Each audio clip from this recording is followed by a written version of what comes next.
I'm a big fan in general of behavioral assessments or personality type assessments, things like Myers-Briggs or StrengthsFinder, or what I found to be one of the most practical ones, the DISC assessment, D-I-S-C.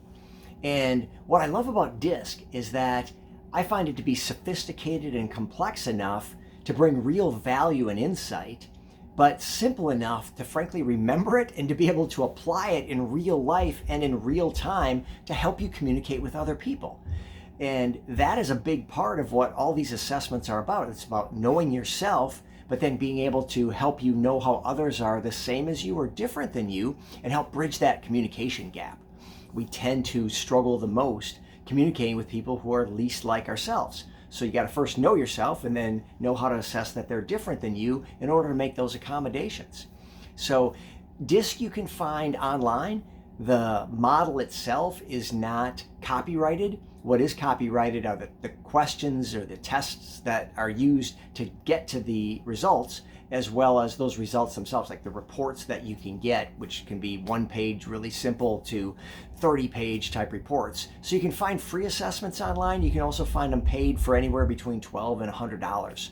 And more doesn't necessarily mean better, but paid, my experience is better than free, although free is great for just a quick introduction to how DISC works and get you kind of oriented. So then there's a lot of, if you just Google it, there's a lot of information about DISC and reports about DISC. So once you kind of know where you fall on the DISC model, you can learn more about your behavior style just by Googling.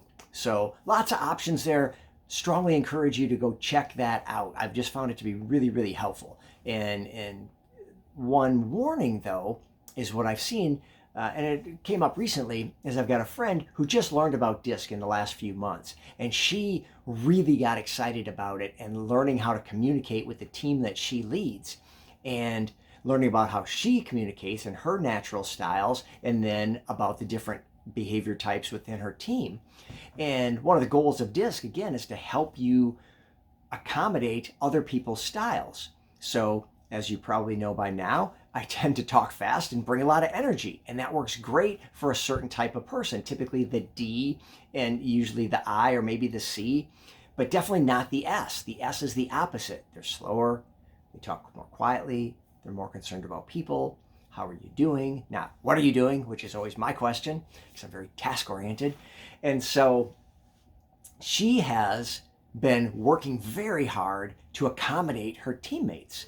And what she's finding is she's starting to lose herself and not be herself because she's overplaying the accommodation. She's working so hard to meet them where they are that she's losing who she is.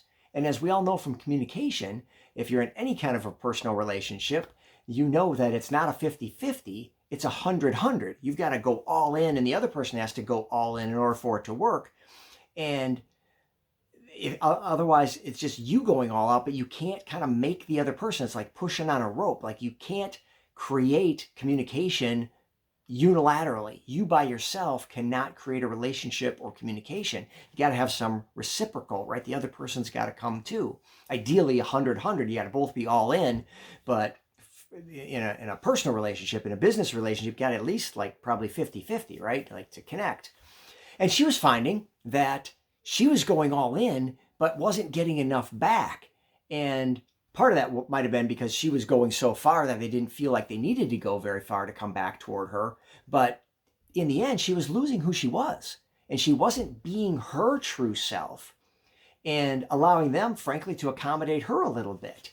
Or just being herself and kind of it is what it is, rather than worrying about, are we connecting and maximizing that connection because I'm accommodating you to make it really fit together. Bottom line is she was losing who she was, and she wasn't being her true self because she was over-indexing on the accommodation. So DISC is great. I think it's a great way to learn about yourself. Any of the personality or behavioral assessments are going to give you some insight. They're all a little different. They all come at it a different way and are going to tell you different things about yourself, but we're all so complex that I think any insight we can get into ourselves is really helpful. I like to say it's really hard to read the label when you're inside the bottle, and so by giving out some answers and answering some questions with truth, and then letting a third party create an assessment of that you can now read and go, oh, yes, that does sound like me.